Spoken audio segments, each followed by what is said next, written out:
Hi, I'm John Danner. Welcome to the Other F Word podcast. And I'm Mark Coopersmith. We're the guys that wrote this book, The Other F Word, How Smart Leaders, Teams, and Entrepreneurs Put Failure to Work. This podcast is really an opportunity for us to just continue the conversation that we began in the book. Each time we get together, we compare notes, sometimes on specific failures, sometimes on ideas about failing. But the theme of all of it is to help people who want to join this conversation figure out ways to turn failure from what it always is, which is a regret, into what it can be, which is a truly strategic resource. So my failure to chat about today is a bit of a tragedy, and it has to do with the National Transportation Safety Board's release of a result of an investigation on Kobe Bryant's helicopter accident. And the reason I picked that up is not because I was a fan of Kobe Bryant, which I was, but because of the story that has now been revealed through this investigation. The essence of which is that this extraordinarily seasoned, very, very safe pilot who had an impeccable safety record basically made a key mistake, made two key mistakes. And although he was able to depart from the original airport in good weather, rather than continue to focus on the checklist that every pilot uses, not just to start a flight, but to continue a flight, he chose to not escape incipient fog and go above the fog or to land at a nearby airport, but rather to continue to try to fly. And as it happens to hundreds of pilots over the years, he became disoriented and flew the helicopter into a hillside, killing 9 people, including himself, obviously. My reason for mentioning this is that this checklist phenomenon. Now, we're just coming off of the acquittal of President Trump, which had a lot of discussion about oaths and oaths of office. And whatever one thinks about that, an oath and a checklist have a lot in common. An oath is a kind of checklist to oneself, a way of saying, before I make a big decision, what have I committed myself to? What are the checklists, the moral and ethical checklists that I should pay attention to? And to some extent, a pilot's checklist is a kind of mechanical counterpart to that. It's a check against making very human mistakes. Atul Gawande's Checklist Manifesto, a very famous landmark book, talked about the power of checklists in an operating room situation, where unfortunately, very, very many mistakes happen inadvertently by good intentioned, obviously very professionally trained, competent people. So it led me to wonder why is it that checklists have such a strong role, and then every once in a while we forget their power? Yeah, that's what I wanted to ask you about. I mean, this was obviously a truly existential failure. I mean, a tragic failure. So from a checklist standpoint, he probably went through his checklist before he started flight. All pilots do. When you say checklist during flight, what's the takeaway? What should we learn from this? I think one of the things, and this was speculated on by a number of other seasoned pilots reacting to the NTSB report, they said that pilots sometimes have what they call get there-itis. And I related to that because all of us have been in situations where the urgency of an agenda, the pressure of a deadline, tempts us to make mistakes, shorthand mistakes. And that apparently may have been one of the causes here, that he was carrying obviously one of his most prestigious passengers. They had a deadline to get to a potential basketball tournament. Yeah. And it may be that concern about getting there, they've made it easier to avoid what it takes to actually get there safely.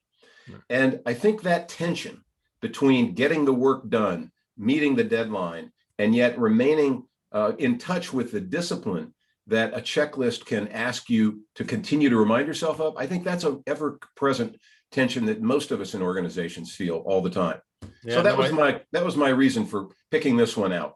No, I think that makes sense. And that really, actually, that talks to the topic that I addressed in our last podcast, which was Boeing and their lack of using checklists in some of the tests that they were doing, for example, on their current rockets, that ultimately resulted in a failure and a setback, and they've had quite a few lately. So as long as we're kind of using checklists and aviation, Boeing, which should be the master of checklists, apparently missed a few along the way as But well. you're not going to try to fly that example again on this podcast, are you? No, I'm not going to fly that example again. Um, what I'd like to talk about this week is an area where there are very often failures, but I want to identify a company that, at least so far, seems to have navigated kind of one of these key failure zones, these failure territories, pretty effectively. And it's been a company that, by and large, has actually been on a reasonably good roll lately, and that's Amazon and its CEO, Jeff Bezos. And that's the announcement recently that Bezos made, that he was going to step back from being the day-to-day CEO and step into just the executive chairman role. Now, it's an executive role, so he'll still be active in strategic decisions, but he's handing off the day-to-day operations of the company to the head of Amazon Web Services, a guy named Andy Jassy, who's been with Amazon since 1997, since before the launch of AWS. So this Jeff Bezos doesn't seem like a checklist kind of guy. No, Jeff Bezos actually doesn't in some ways, right? Jeff Bezos takes lots of risks. He's kind of famous for saying, if you give me 100 to 1 shot, I'll take that anytime. I'll take that bet 10 times, because he takes lots of risks, right? But in this instance, he seems to have navigated things pretty effectively. He's done a number of elements to kind of manage the risk. First of all, Jassy is a well-known colleague of his, key lieutenant of his. They work well together. He does bring a slightly different, in some cases, people will say a slightly more empathetic tone to the role, which maybe is a good thing. So he's not just another Bezos, but he's also been involved in many of these key strategic decisions for not just years, but decades. It's interesting. I may have spoken too soon on this one, because it's not as if Bezos and Amazon is a particularly impulsive organization. In fact, they have the reputation of being extraordinarily disciplined behind the scenes, a very methodical way of making decisions, of vetting ideas for new strategic initiatives and the like. So maybe there's a middle ground here between the kind of rigidity step by step of a checklist and another form of discipline that cushions an organization against the propensity to fail. Yeah, let me take that just a little bit further. If we could say middle ground, or more to the point, that there are multiple ways they make decisions and operate. In those parts of the company where discipline, where rigor is required, operations, logistics, shipping, all of those elements, they're very disciplined in the way they approach it. But they're not afraid to take chances and fail in those areas around new business opportunities, around new business models. Bezos is famous for having tried a number of things, whether it's the Amazon phone or Amazon auctions or plenty of other areas that haven't worked out, but they're high risk, high reward. And he learns from those failures and he puts them to work. So Amazon auctions, for example, resulted in the Amazon marketplace that really represents much of the volume that Amazon has on their shopping sites. So maybe a role that checklists have in the context of failure is that they help make decisions more conscientious. They help you be more aware of perhaps the assumptions that you otherwise may be making implicitly, to get them visible, talked about, and acknowledged more consciously. Yeah, to kind of complete the example that you started with yours, it gives you the walk around the airplane, the walk around the company, or the decision perspective. So you don't miss something obvious because you're so caught up in where you're trying to get there-itis. So the value of a checklist, I think, in that regard, really important. So is there one way to think about checklists here? I mean, if Well, you were exactly. I want to build on that just a touch. And we touched a lot on checklists in our book, in the Other F Word.